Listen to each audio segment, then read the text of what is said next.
تعلم على العلماء حتى تعرف الإسلام صحيحا.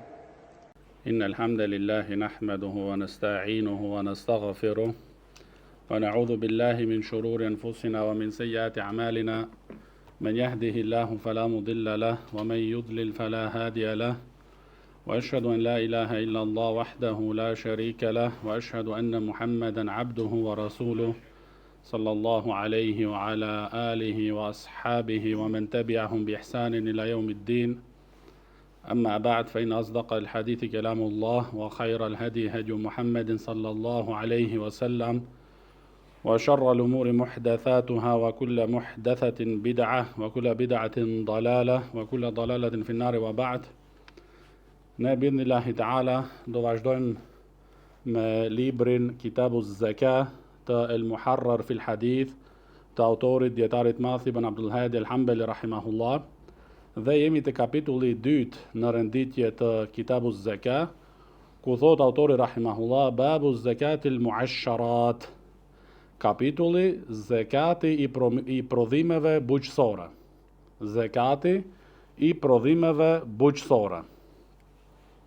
Pastaj Ibn Abdul Hadi rahimahullah e ka sjell hadithin e parë, që është në renditje 574, ku thot an Jabir ibn Abdillah radiyallahu anhuma an Rasulillahi sallallahu alayhi wa sallam annahu qal: ليس فيما دون 5 أواق من الورق صدقة، وليس فيما دون 5 ذود من الإبل صدقة، وليس فيما دون 5 أوسق من التمر صدقة. رواه Muslim. Dhe në një rivajet tjetër të Imam Muslimit, i cili është nga Ebi Saidi radiyallahu anhu, ku ka thënë: ليس فيما دون 5 أوساق من تمر ولا حب صدقة. Do me thënë, hadithi është që ka thënë pejgamberi sallallahu alaihi wasallam, nuk ka zeqat, nuk ka sadaka, është për qëllim nuk ka zeqat, por argjendin që është më pak se 5, do më thonë që është përmend ajo, do më thonë këtu uaqin, që do shohim do më thonë se sa është sasia e saj, dhe nuk ka sadaka për devet që janë më pak se 5, dhe nuk ka sadaka, do më thonë, për hurmat dhe prodhimet bujqësore, që janë më pak, do më thonë, se 5 barave, do më thonë 5 ngarkesa të devejave. Dhe në një transmetim tjetër është thonë, do më thonë, nuk ka zeqat për hurmat e as për drithrat, nëse janë më pak se, do më thonë, 5 bar. Këtu thot Sheikh Zeidi rahimahullah në fillim të shpjegimit të këty ose 2 ose 3 rivajeteve që janë realisht këtu, thot Sheikh Zeidi rahimahullah se këta janë, do më thonë, në ata caktimet ose vlera, do më thonë, që duhet, do më thonë, të arritet për me dhënë sadaka në këtyrve çështjeve. Çështja e argjendit, çështja e deveve, dhe po është edhe çështja e, do më thonë, drithrave dhe të hurmave. Për vetëm se thot Sheikh Zeidi rahimahullah, nëse do pronari i saj, illa e jesha rabbul mal, nëse edhe ka ma pak se kësaj, i ka për shumë 4 deve, ose i ka ma pak se 5, do më thonë, uaqin, atëherë nëse do pronari, do më thonë, me dhënë lëmosh sadaka vullnetare, askush, do më thonë, nuk e pengon. Pastaj, do më thonë, këtu auqijatun, që është 1, a këtu janë përmend 5, që një auqija përmban 40 dirhem. Një auqija, do më thonë, përmban 40 dirhema. Që do të thotë, do më thonë, është përmend këtu 5 me i pas. 5, do më thonë, që janë 5 herë ka 40, janë, do më thonë, 200 dirhem. 200 dirhem, do më thonë, këtu, kur i arrin, do më thonë, njeriu e arrin këtë vlerë, dhe e ka për 1 vjet, atëre ka për detyrë, do më thonë, me qitë zeka për to. Nër kësaj, do më thonë, nuk e ka obligim. Po dëshiron ai vetë, do më thonë, me qitë sadaka, do më thonë, ajo bon, nuk e pengon askush, por nuk e ka detyrë, do më thonë, në fejnë e Allahu subhanahu wa ta'ala që me qitë zeqat, për shembull nëse i ka 199 ose 198 dirhem. Por kur e arrin, do më thonë, në shumën e 200 200 do më thonë në dirhema, që në gram do më thonë, që në gram e kanë vlerën rreth 595 gram. 595 gram do më thonë në argjendit. Ajo do më thonë është sasia që duhet do më thonë njeriu me arrit. Pastaj të ibil, të devet, e pam edhe në mësimin e kaluar do më thonë është numri më i vogël ku fillon do më thonë obligueshmëria e zekatit për njeriun, për poseduesin atynve, është do më thonë numri 5. E do më thonë u shpjegu aty nga Sheikh Zejdi rahimahullah se si duhet do më thonë tipet kur i ke 5, kur i ke 10 e kështu me radhë. Pastaj te çështja e hurmave. Dhe këtu është për qëllim do më thonë ato çështjet që dalin nga toka. Çështjet do të thonë se ky hadith është hadith bazë për qitjen e zekatit për ato çështje që dalin nga toka, si për shembull hurmat, rushi i that, gruri, elbi, orizi, misri e kështu me radhë. Ky hadith do të thonë është bazë për këto do të thonë sende. Kurse sa i përket pemëve dhe perimeve nuk ka zekat. Sepse ato do të thonë nuk janë fruta të thata dhe nuk janë që ruhen dhe përdoren do të thonë për një periudhë të gjatë dhe që njerëzit i deponojnë për një periudhë të gjatë. Por do të thonë ata kanë një kohë të shkurtër, edhe siç do e shohim në hadithet që vijojnë do të thonë pastaj, se pejgamberi sallallahu alaihi wasallam nuk ka bërë obligim muslimanëve që për ato pemët dhe perimet të qesin zekat. Pastaj këtu të çështja e hadithit që është përmend do më thonë ausuqin, el wasaq është do më thonë 60 sa'an. 60 sa'an. Sa'a do më thonë të pejgamberit sallallahu alaihi wasallam. Që një sa'a, për shembull i ka rreth 2.5 kg deri 3 kg. E nësi shofim do më thonë, nësi llogarisim 5 herë 60 janë 300 sa'a. 300 sa'a do më thonë, herë 2.5 do më thonë, sa del është ajo për shembull për afërsisht 750 kg. Disa prej dietarëve kanë thënë edhe 650. Kur i arrin njeriu do më thonë 650 kg ta zën për shembull hurma, atëherë do më thonë duhet me qit zeka dhe do e shohim do më thonë sa duhet me qit zeka për asaj. Tash hadithi në radhë do më thonë që vjen, do e shohim do më thonë se si duhet të qitet zekati i urmave, i elbit, i misrit, i orizit, i grurit, e kështu me radhë, e rushit that, e të ngjajshme. Hadithi i radhës, thot ibn Abdul Hadi rahimahullah, an Salim ibn Abdillah an abihi radiyallahu anhuma an an-nabiy sallallahu alayhi wa sallam qala فيما سقط السماء والعيون أو كان أثريا العشر وفيما سقي بالنضح نصف العشر رواه البخاري ولأبي داود فيما سقط السماء والأنهار والعيون أو كان بعلا العشر وفيما سقي بالسواني أو نضح نصف العشر. Ky hadith që transmeton Abdullah ibn Omeri radiallahu anhuma, që pejgamberi sallallahu alaihi wasallam ka thonë se ajo do më thonë që është e mbjellur dhe është ujitur do më thonë nga shiu, nga burimet e të ngjajshme, aty do më thonë e qet njeriun një dhjeta, do më thonë 10%. 10%. Nëse ai do më thonë nuk jep mund, nuk mundohet do më thonë për ujitjen e saj, do më thonë nuk e bën ujitjen në mënyrë artificiale, pa mund, por ajo është ujitur me burimet, me shiun, ose edhe, si ka thënë pejgamberi sallallahu alaihi wasallam, au kana athariyan. Athariyan, si ka thënë Sheikh Zejdi rahimahullah këtu të fusnotat, palmat që marrin ujë nga rronjat e tyre, direkt nga toka, pa ujitje të shtuar. Do thonë ato palmat, për shembull, që marrin do thonë ujin nga rronjat e tyre. Do thonë është toka ashtu do më thonë. E lagët ka lagështi, edhe njeriu nuk ka nevojë domethënë me bë investime shtesa aty, çaj vetëm i ujit. Atëherë në këtë rast domethënë duhet me dhënë 10%. Nëse i ke për shembull 100, 10 prej atyre domethënë duhet me i qit. E ajo e cila është bor, wa fima suqia bin nadhi nisful ushr. E ajo që del domethënë prej hurmave, prej orizit e kështu me radh me mund, që njeriu domethënë i ujit me ujë artificial, atëherë domethënë është 5%. 5%. Kur i arrin domethënë këto, për shembull ta zëm tash 750 kg. Nga 750 kg e qit zekatin domethënë 5%. Nëse ajo është mundu. Po nëse ndodh që ai një pjesë të vitit ta ketë ujitur vetë domethënë me mundin e tij, se ka pas fatësi.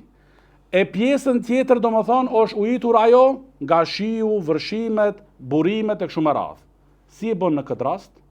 Atëherë e shohin domethënë kanë thënë dietarët se shihet ajo periudha më e gjatë. Ai ishte ajo periudha më e gjatë domethënë e ujitjes nga ana domethënë me ujë artificial dhe vetë me mund, ose ishte domethënë ajo pjesa më e gjatë që është ujitur domethënë nga burimet domethënë natyrshme. Nëse e para e te kalon domethënë, atëherë jep 5%. E nëse e dyta domethënë që është ujitur nga shiu e kështu me radhë, atëherë çit domethënë 10%. Kjo sa i përket domethënë periudhës, cila është më e gjatë. Edhe po ashtu u përmend këtu domethënë në hadithin e Jabir ibn Abdillah radhiyallahu anhuma, se janë domethënë për hurmat, për orizin e të ngjashme domethënë janë ata khamsati awsuqin. 5 domethënë deve të ngërkuara. Tash nëse pronari i palmave, i hurmave, ose i orizit, po sidomos hurmave, për shembull, gjatë punimit të tokës së tij, përdor diçka për vete. Shkon aty me ujit për shembull, edhe merr, fut në gojë, 1, 2, 3, 5. Kalon ndonjë kojshi, e nderon i jep urma. Kalon ndonjë fakir, ndonjë i varfër, i jep atij. A llogaritet kjo pastaj te ato 750 kg ajo? Kjo nuk hyn aty. Sheikh Salih Al-Fauzan hafidhahullah thotë domethënë se këtu domethënë nuk hyn te pjesa e zakatit, kur llogaritet në fund domethënë. Kur llogaritet domethënë kur janë ato të pjekura, atëherë nuk hyn kjo pjesë domethënë që ai e ka përdor ose ka marr domethënë gjatë mirëmbajtjes ajo domethënë periudha. Edhe këtu barakallahu fikum shihet domethënë drejtësia e ligjvënësit, Allahun subhanahu wa ta'ala. Se shikoni domethënë dallimi edhe këtu shihet domethënë bukuria e shariatit të Allahut subhanahu wa ta'ala. Si ka thënë Imam Al-Albani rahimahullah, po ta kishin pa qafirat, bazat e kësaj fesë, e ne ti kishin kuptuar domethënë nga njerëz që kanë kuptim dhe dije, kishin hyrë domethënë me tufe dhe turma në Islam. Se shikoni domethënë ka dallim mes asaj që është ka shpenzuar mund, atëherë jep 5%, edhe prej asaj domethënë që ai nuk ka bë asnjë farë mund, edhe Allahu ja ka dhënë atë risk, atëherë çit domethënë e çit 10%, e çit domethënë 10%. Edhe thotë Sheikh Zeidi rahimahullah, ky hadith aludon domethënë në asaj dallimin mes asaj domethënë që njeriu ka dhënë mund dhe në asaj domethënë që ka ndodhur dhe është furnizuar nga Allahu subhanahu wa taala pa me qenë domethënë ndonjë mund nga ati ose me qenë mundi domethënë shumë i vogël. Atëherë është dallimi domethënë që nëse është me mund 5% e nëse është pa mund domethënë është 10%. Këtu te hadithi i dytë, te transmetimi i dytë të Abu Davudit rahimahullah, është përmend wa fima suqiya bis-sawani, thot Sheikh Zeidi rahimahullah këtu, është për qëllim këtu domethënë që ato tokat që ujiten domethënë duke i mbushur domethënë devet me ujë, edhe me mbart ujin domethënë deri te ajo livadhi ose vendi ku është domethënë ai kopshti. Ose për shembull edhe gomarin, ose kuajt, që domethënë me i përgatit domethënë në një diçka domethënë do një enë që është e mbyllur dhe nuk derdhet uji, edhe e çon domethënë te vendi i kopshtit, edhe domethënë i ujit ato sendet domethënë që i posedon, këtu jep domethënë në 5%, sepse është mundu. Ka dhënë domethënë pronari, zotëria e atij kopshtit, ka dhënë domethënë në mund nga vetja e tij. Domethënë shkurt, nëse toka ujitet natyrshëm, zekati është 10%. Për ato domethënë që u përmendën, si është hurmat, elbi, gruri, orizi, misri. E nëse ujitet me mund dhe shpenzime, zekati është 5%. Zekati është domethënë në 5%. Pastaj hadithi i radhës, عن سفيان عن طالح بن يحيى عن أبي بردة عن أبي موسى الأشعري ومعاذ بن جبل رضي الله عنهما أن رسول الله صلى الله عليه وسلم بعثهما إلى اليمن فأمرهما أن يعلم الناس أمر دينهم وقال لا تأخذ في الصدقة إلا من هذه الأصناف الأربعة الشعير والحنطة والزبيب والتمر. Ky hadith që transmeton Ebu Burda, që tregon domethënë se pejgamberi alayhi salatu wassalam i dërgoi Ebu Musa al-Ash'ari dhe Muadh ibn Jabal në Yemen. I dërgoi në Yemen si thirrës dhe i urdhëroi pejgamberi alayhi salatu wassalam që ata dy t'u mësojnë njerëzve fenë e tyre. Do thonë ky ka qenë synimi dhe qëllimi kryesor, që të shkojnë në Yemen dhe të mësojnë njerëzve fenë e Allahut subhanahu wa ta'ala. Dhe pjesa e kësaj mësimit është që u ka dhënë pejgamberi sallallahu alaihi wasallam udhëzime dhe sugjerime se si të veprojnë edhe me çështjen e zekatit. Dhe u ka thënë domethënë që mos marrin zeka nga ato çështje që dalin prej tokës, për vetëm se nga këtyre 4 llojeve. Dhe ka përmend domethënë pejgamberi alaihi salatu wasallam elbi, gruri, rushi i thatë dhe hurmat. Edhe Sheikh Zejdi rahimahullah thot el-iqtisar ala hadhi al-asnaf al-arba'a. Do thonë njeriu përkufizohet te këto 4 lloje domethënë që dalin prej tokës. Se këtu pejgamberi alayhi salatu wasalam vetëm këto 4 i ka përmend. Elbin, grurin, rushi i thatë dhe hurmat.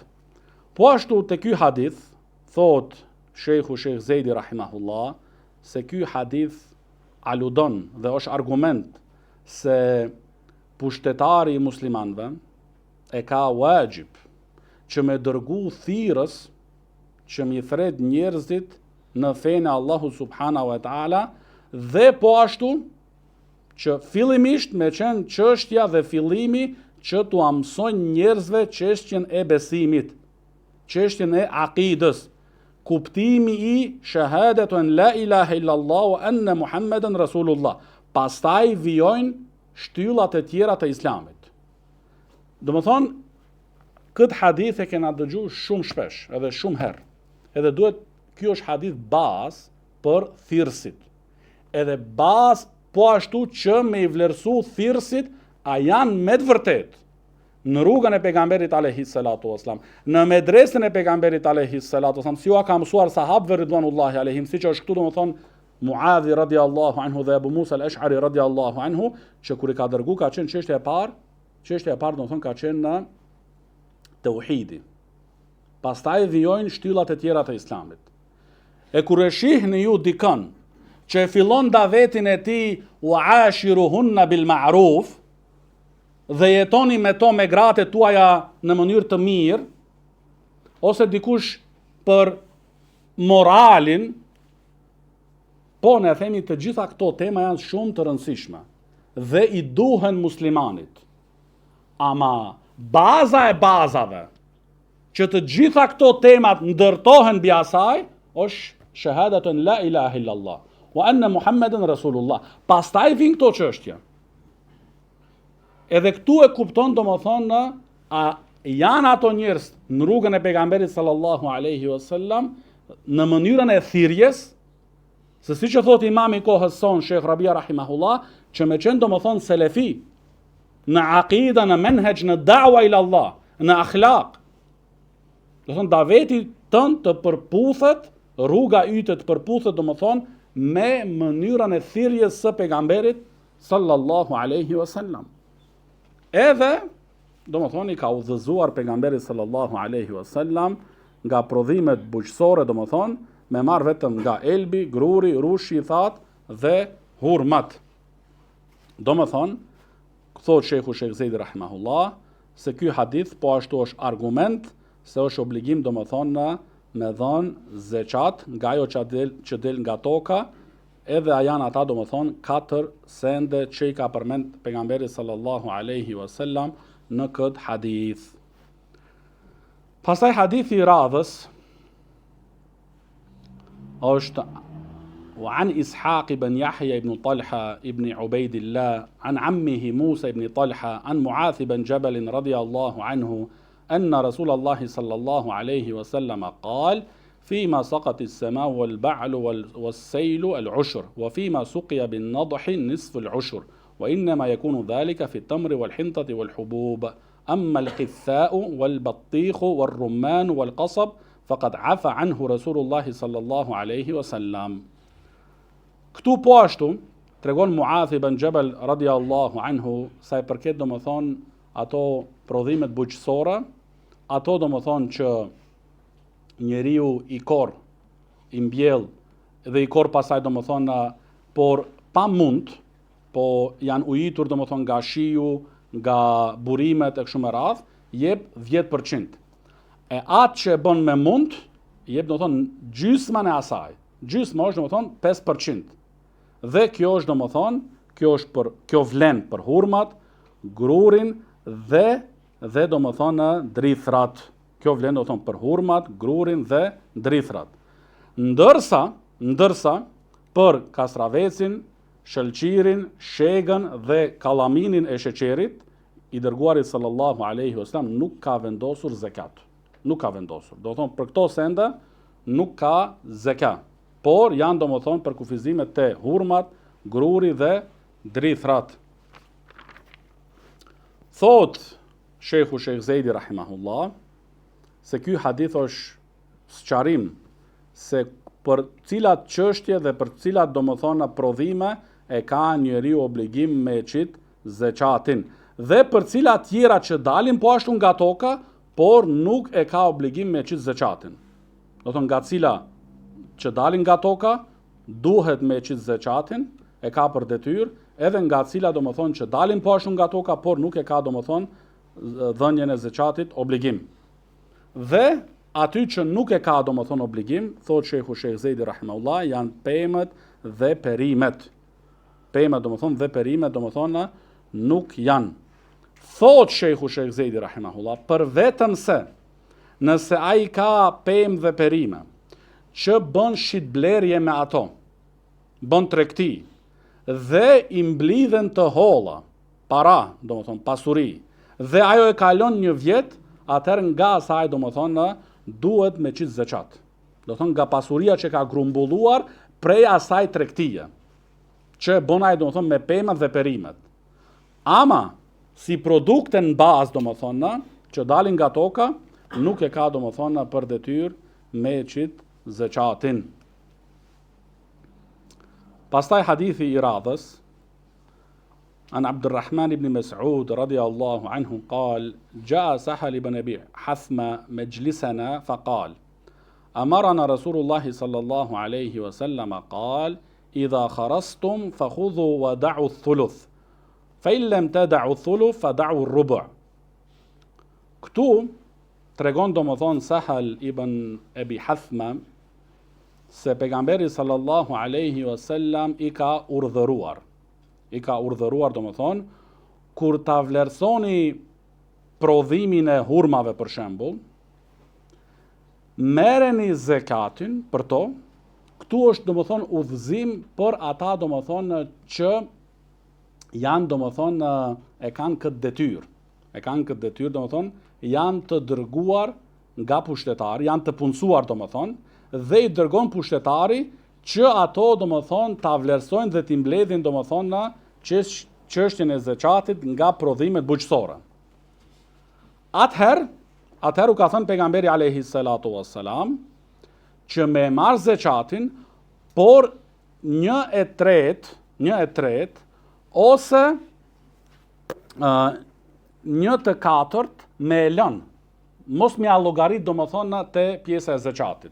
Do thënë kur vjen ai edhe i shef gjithë ato pallma që i ka aty, i avlerëson zeqatin për shembull, siç e thotë Sheikh Zejdi rahimullah këtu, për 75%, ose 2/3 thuluthejn 65%, 70%. Do thonë nuk ja llogaris ato pallmat 100%.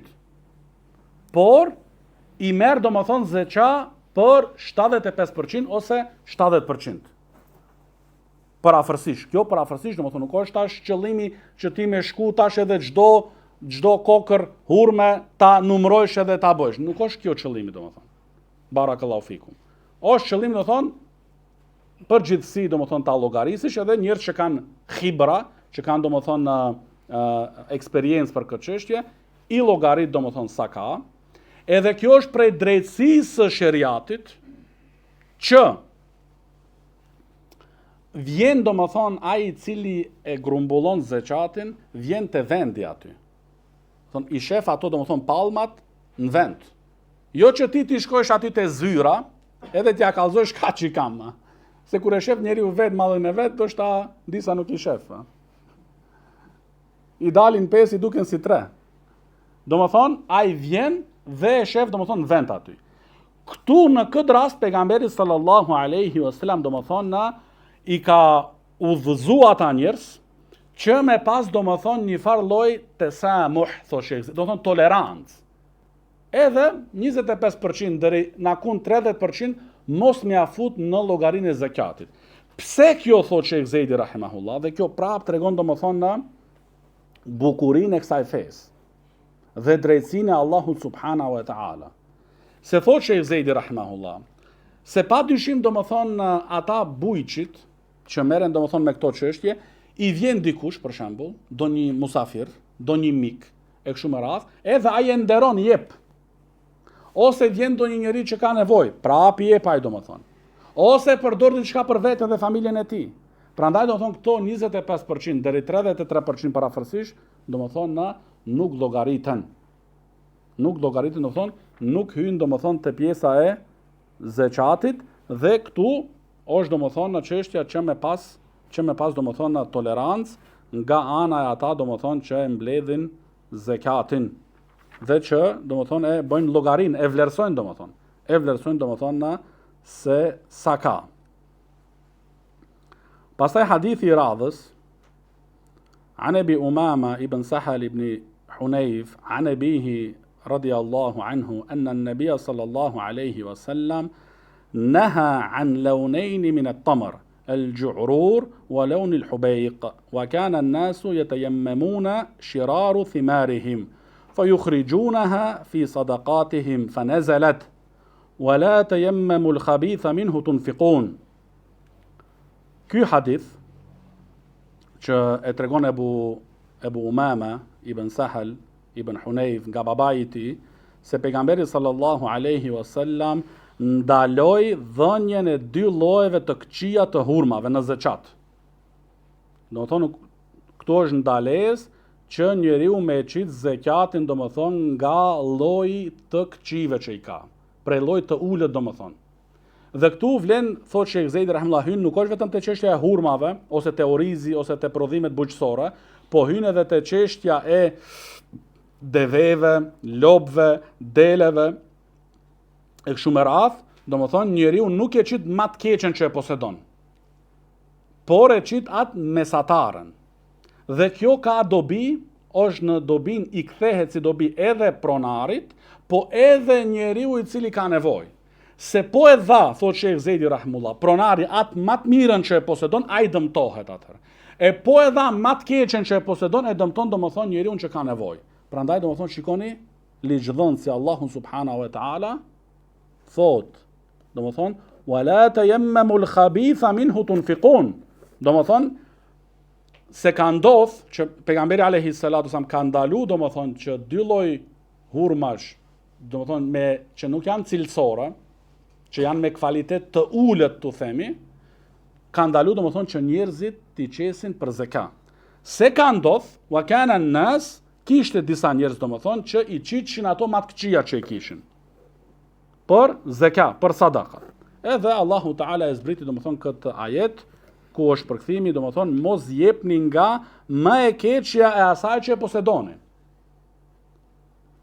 Sepse ajeti vazhdon dhe thot Allahu Taala walestum biakhidhihi illa an tughmidu fi, të cilat ju domethën nuk do t'i kishit pranuar ato për vetëm se t'i mbyllni syt.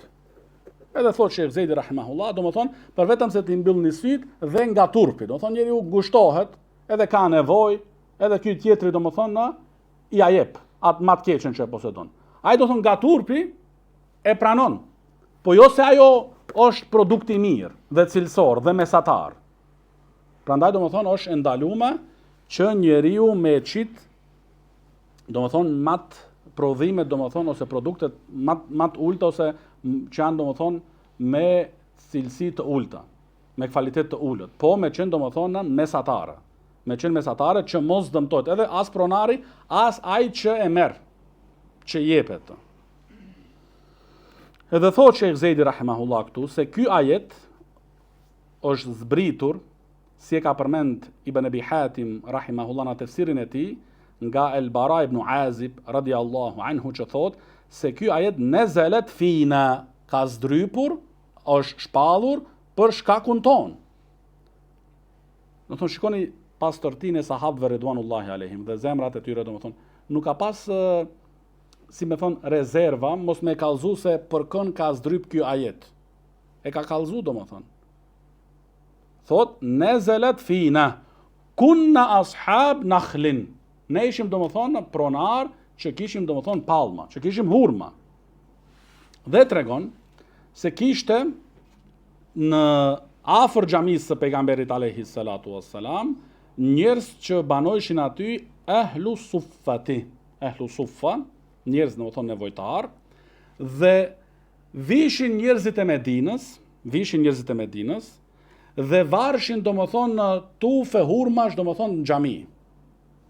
Edhe kur ata ehlu suffa kishin nevojë domethënë për kur kishin uri domethënë të uritur dhe kishin nevojë domethënë për me ngrënë diçka, atëherë shkojshin aty domethënë edhe godaseshin me shkopin e tyre edhe pikojshin ato hurmat.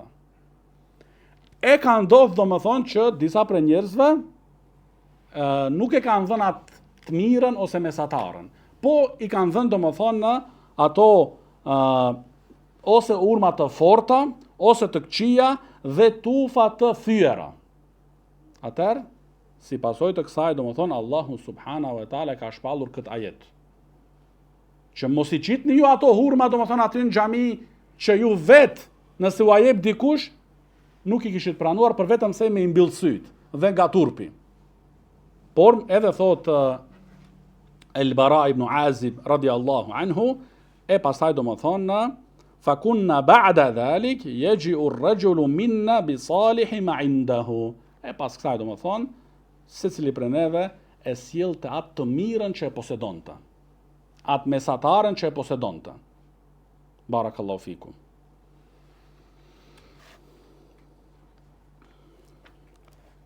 Edhe kjo, domethënë njeriu nëse duhet ta vendos veten në pozitën domethënë atij nevojtarit, edhe me thon, a e kisha pranuar kët? A e kisha dash unë për mua këtë send? Edhe me pa domethënë që me dhën mesataren, po me dhën edhe më të mirën, nëse ai vet vullnetarisht e jep, kjo është edhe më mirë. Nëse ai nga bindja e tij, me plot dëshirë dhe me rahati shpirtërore, me rahati në zemrën e jep edhe më të mirën, kjo është edhe ala më mirë. Ala edhe më mirë. Edhe ne e dim domethënë që sahabët ridwanullahi alejhim kanë dhënë çdo gjë që kanë poseduar. edhe më të shtrenjtën, edhe shpirtrat e tyre për fenë Allahut subhanahu wa taala.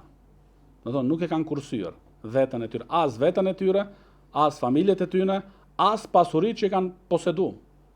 Edhe dëshmia më e madhe është veprimtaria e Abu Bekrit radhiyallahu anhu, që ka sjell gjithë pasurinë për në rrugën e Allahut subhanahu wa taala. Pastaj edhe Omeri radhiyallahu anhu, po edhe Uthmani radhiyallahu anhu, që ka përgatitur Jaysh al-Usra, atë domethënë për luftën e Tabukit.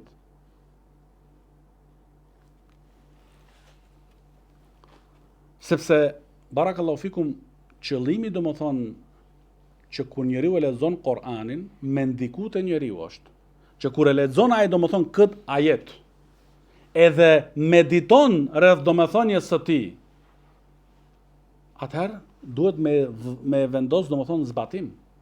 Se nuk është vetëm çështja e dijes, po me kalu domethënë edhe në zbatim. Me kalu domethënë edhe në zbatim. Pastaj hadithi i radhës dhe i fundit në këtë kapitull është an Sulejman ibn Musa an Abi Sayyarat al-Muta'i radiyallahu anhu قال قلت يا رسول الله إن لي نحلا قال أد العشر قلت يا رسول الله احميها لي فحماها. Abu Sayyara radiyallahu anhu tregon se I ka thënë pejgamberit sallallahu alaihi wasallam, o I dërguari I Allahut, un kam blet. Unë kam bavgjish blet. Edhe se mjaft mo me ty. Unë kam blet.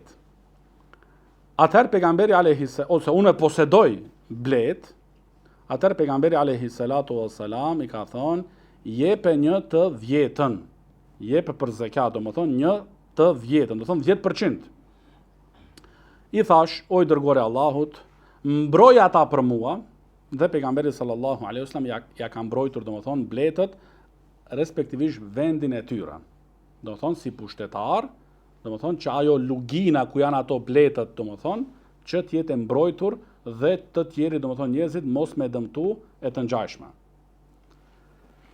Tash të çështja e mjaltit, shejhu jon I dashur, Sheikh Arafati hafidhahullah, dhe siç e kemi pa në kohën e fundit, shumica e vëllezërve dhe tulabul ilm në vendet arabe e quajnë shehun Sheikh Arafat el-Khair. Sheikh Arafat el-Khair. Do thonë Sheikh Arafat I Khairit. Se me të vërtet domethënë ky burr bën shumë khair. Ka domethënë sjell shumë khair për njerëzit e sunetit me punët domethënë që punon, vepron e kështu me radhë. Sheikhu e kishte qitë tash para disa ditë një si ai libër është realisht 120 faqe I kishte 5 tema aty që I trajtonte. Dhe prej temave që kishte aty domethënë a jepet zekati për mjaltin, a qitet zekat për mjaltin, a nuk qitet. Edhe shehu I sjell domethënë se edhe thot shehu se dietarët janë në pajtueshmëri se është bleta domethënë e vetmja që kanë diskutuar dietarët për asaj që e qit ajo nga barku I saj, atë jepet domethënë zekat, a mos jepet zekat. Për shembull, që del tomli, qumshti nga deveja ose lopa, nuk ka zekat. Për vetëm se nëse njeriu bën tregtimet, ajo është punë tjetër. Ama në esencë nuk ka.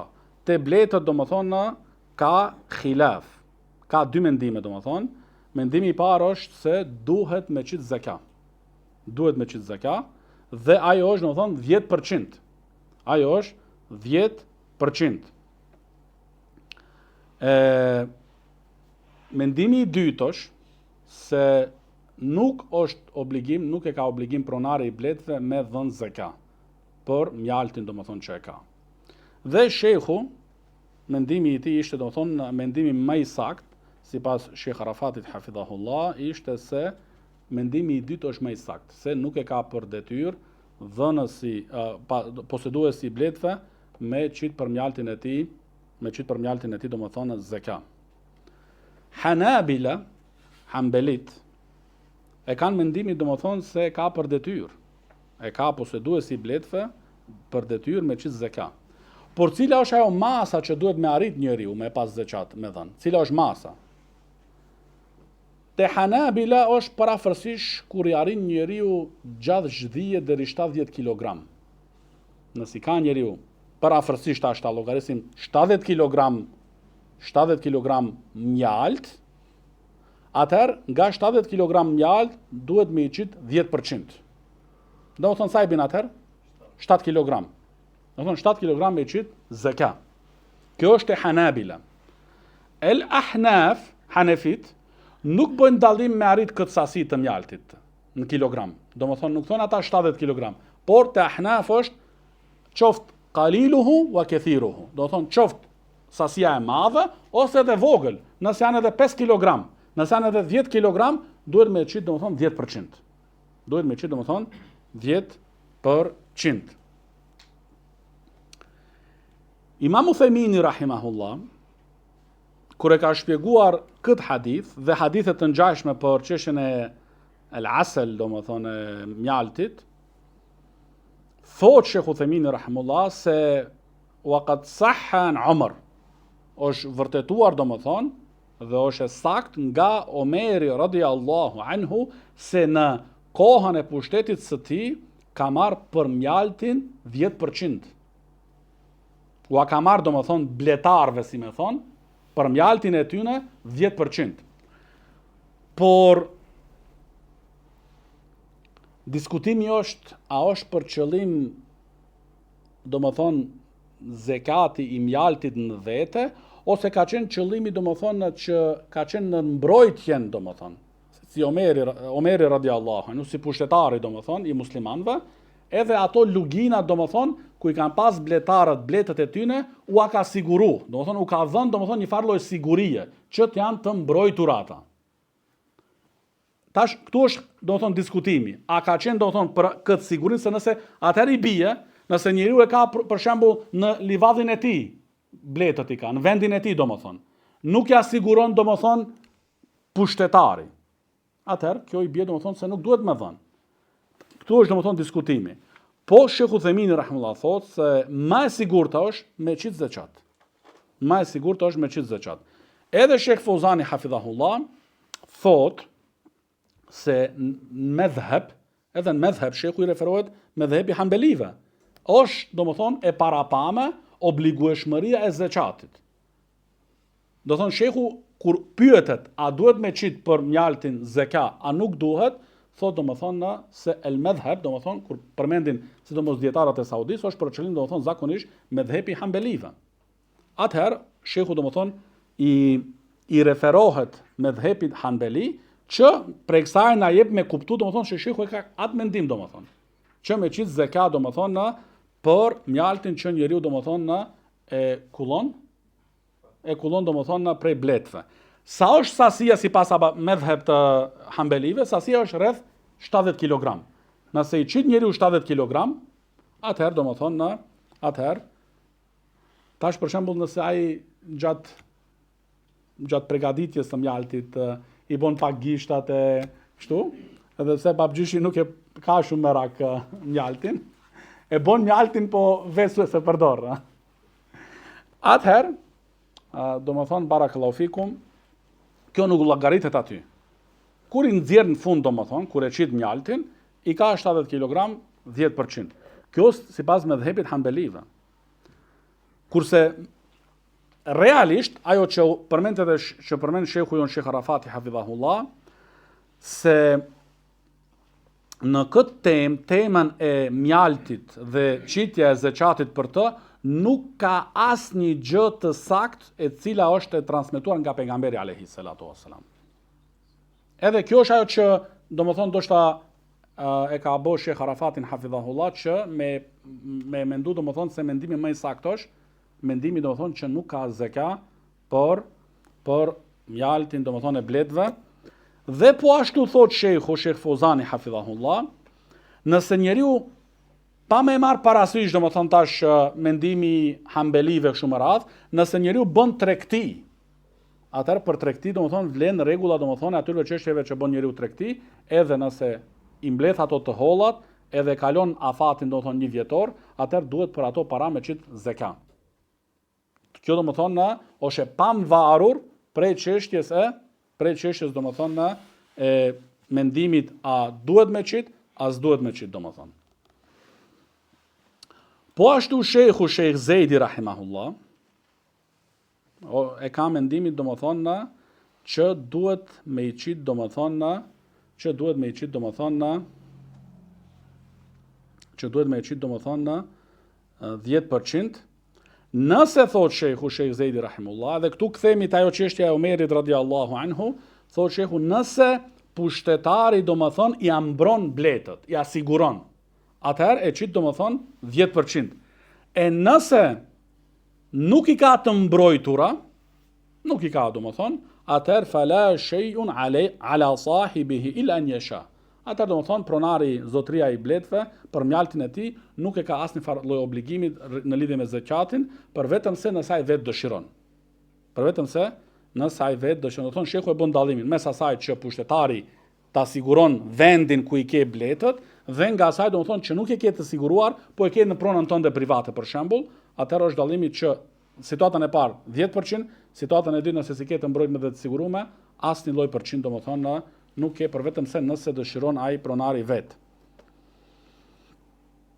Pastaj në lidhje me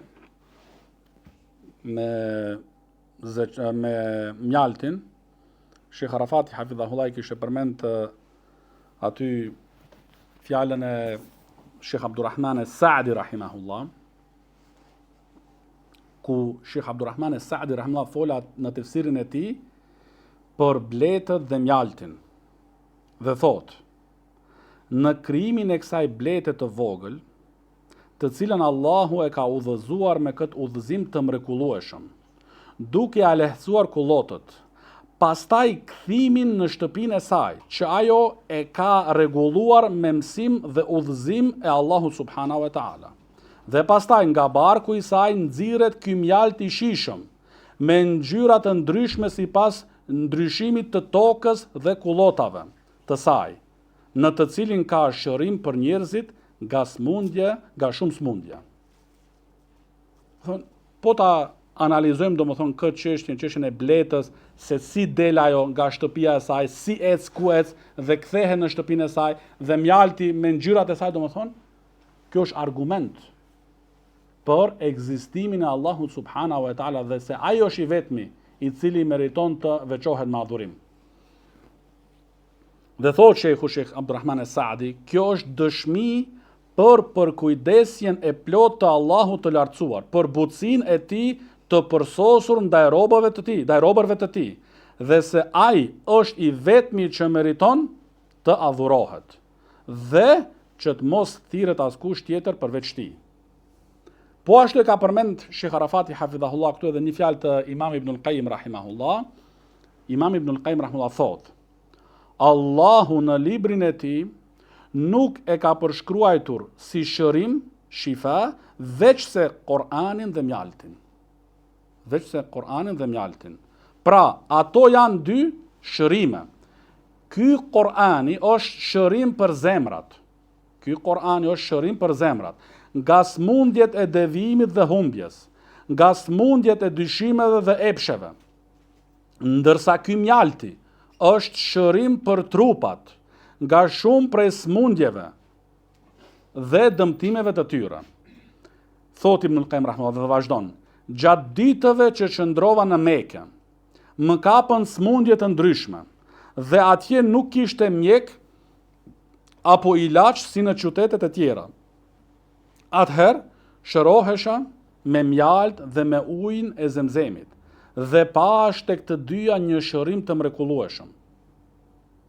Medito mbi njoftimin e Allahut subhanahu wa taala, domethënë për Kur'anin, se dhe vet ajo shërim, dhe për domethënë në çështjen e mjaltit, në të ka shërim për njerëzit. Domethënë fjala e Sheikh Abdurrahman As-Saadit rahimahullah dhe po ashtu fjala e Imam Ibn al-Qayyimit rahimahullah tregon në vlerën e mjaltit, Dhe përmend po ashtu, sa më kujtohet, sa lexova aty, Sheikh Arafati hafidhahullah përmend në vazhdim fjalën e Ibn Qayyimit rahimahullah se mjalti është ushqim, është ëmbëlsi, është pije, domethënë. Përdoret domethënë në të gjitha këto raste, edhe si ushqim, edhe si pije, edhe si ëmbëlsi. Kjo është sa i përket mësimit dhe mjaftojmë me kaq, kurse kapitulli i radhës është kapitulli për stolit dhe sendet e çmuara, kur janë domethënë të përgatitura ose të parashikuara për tregti. Por bi'idhnillahi ta'ala, sidomos kjo çështja e tregtisë, se ndoshta sidomos këtu te ne disa prej vëllezërve kanë biznese të ngjashme, bi'idhnillahi ta'ala këtë do e lëm për mësimin e radhës. Hadha wa sallallahu ala nabina Muhammad wa ala alihi wa sahbihi wa sallam. تعلم على العلماء حتى تعرف الإسلام صحيحا.